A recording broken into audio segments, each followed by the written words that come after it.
Over the last few days, there's been a lot of speculation about whether or not Sergio Perez crashed deliberately at the end of the Monaco Grand Prix qualifying session. I'd like to use this video to take a closer look at both the data as well as Perez's onboard video and compare those things to what we would expect in a situation like this if it was deliberate or if it was a mistake. So let's take a look right now.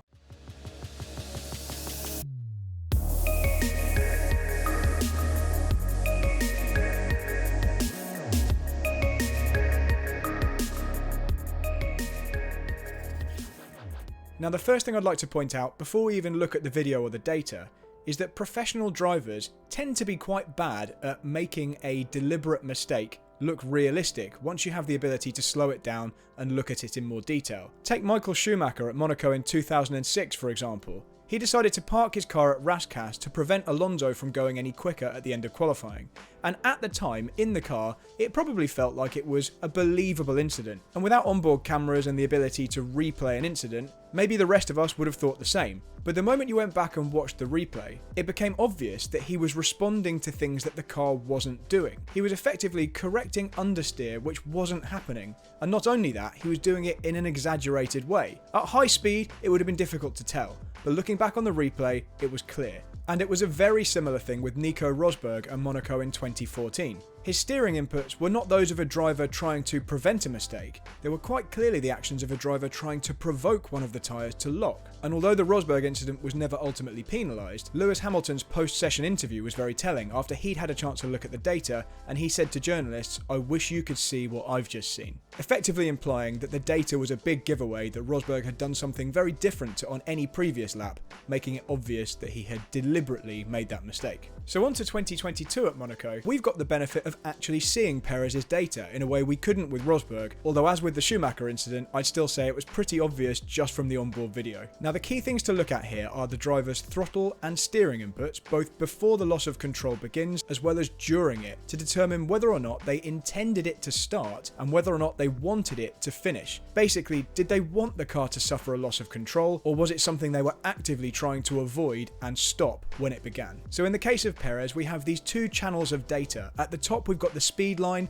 and at the bottom we've got the throttle position line. On the speed trace, essentially all the peaks on the graph are the maximum speed Perez reached before he got to a braking zone, and all the troughs on the graphs, all the dips at the bottom, are the minimum speed he achieved in a corner. And we can see from Perez's data that on this particular lap, on the lap of the incident, he was going 10 km an hour slower than on his previous best lap at the point he applied the throttle. That in itself is a bit of a red flag because it's quite unusual to have such a big discrepancy in the entry speed into a corner. But let's park that one for the moment because it's certainly not the most glaringly obvious problem here. The big issue is what happens with the throttle input. On the throttle trace, a flat line at the top means full throttle and a flat line at the bottom means no throttle. And the more gradually the line rises, the more smoothly the driver is applying the throttle. If you see a spike, that means a very sudden and large input of the throttle. And we can see from this very clear version provided by F1 data analysis that in stark contrast to his previous laps, on the lap of the incident, Perez applied maximum throttle in two large spikes. And not only that, he did that around 10 meters before he would normally begin to apply any throttle. So just for clarity, the data shows that on a normal fast lap, Perez would arrive at the apex of Portier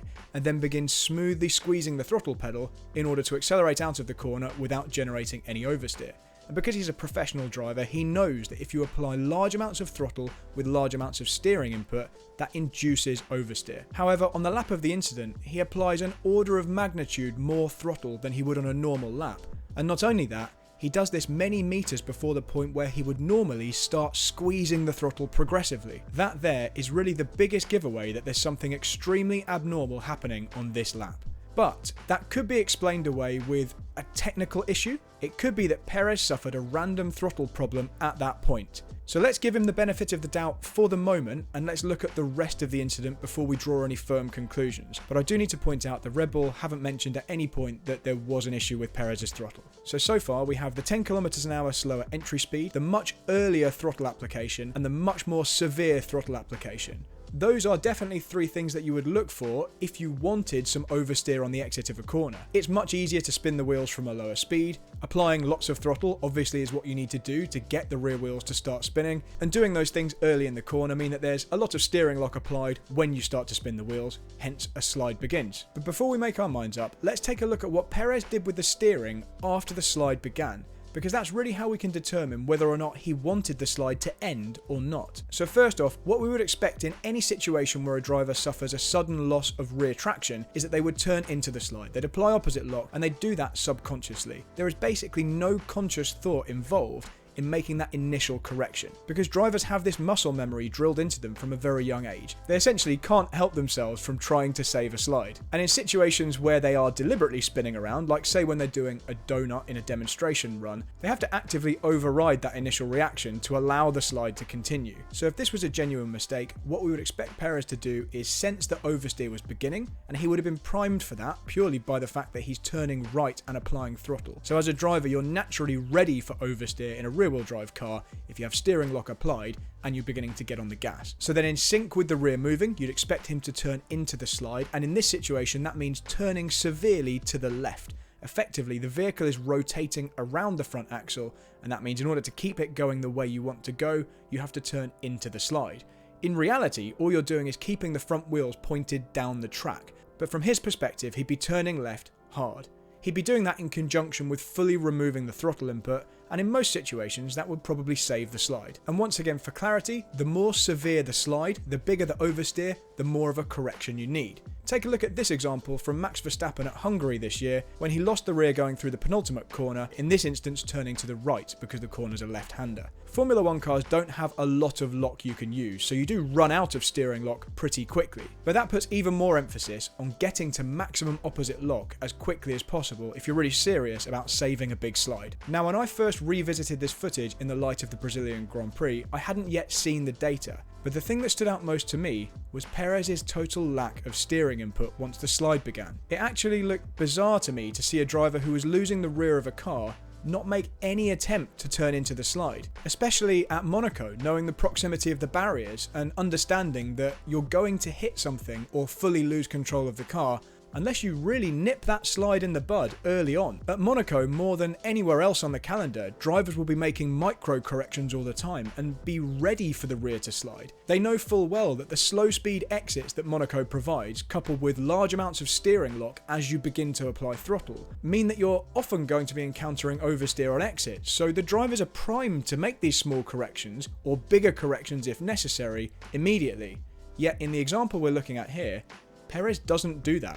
He simply avoids using opposite lock. The final piece of the puzzle for me is the way that Perez just sits there after the accident. It wasn't particularly high speed, and we've seen drivers have much bigger accidents than that and try and drive away afterwards. He knows he's blocking the track, but there is quite a clear way for him to just pull away, or at least attempt to. But he doesn't even go for a gear or attempt any throttle. It's almost as if he wants to be an obstacle. But we can leave that last part aside really, because the rest of the evidence is pretty damning. We've actually covered 4 main things that all contributed to this, and in isolation, any one of them would require quite a big explanation from a professional driver. Entering the corner much more slowly than on a normal lap, applying the throttle many meters before the normal acceleration point, when doing so, inexplicably going to full throttle rather than gently squeezing the power as you would do on a normal lap to exit that corner, and finally, having done those 3 things which you know as a professional driver are very likely to induce oversteer, applying basically no opposite lock to correct it afterwards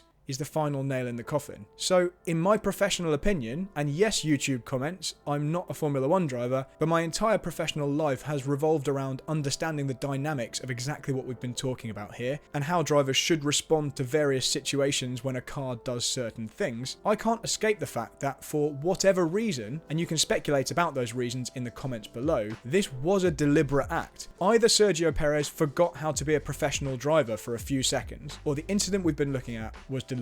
From looking at the facts we've reviewed in this video, there is no way this was just a driving error. The difference between a great lap and a mistake lap for a Formula 1 driver is a small percentage difference in when you apply the throttle or how you apply the steering. But what we've seen here is well outside of the bounds of that. The inputs Perez showed are well outside of the range that you'd expect from a professional driver, even between their worst and best laps of the weekend, let alone on 2 qualifying laps. I won't speculate here on what should be done next, but you now know my view, and I'd love to hear yours in the comments below. A special thank you goes to F1 Data Analysis for their superb thread on Twitter, so please go follow them on their Instagram and Twitter social channels at F1 Data Analysis. If you've enjoyed this video, please consider liking and subscribing to the channel, and as always, thanks for watching.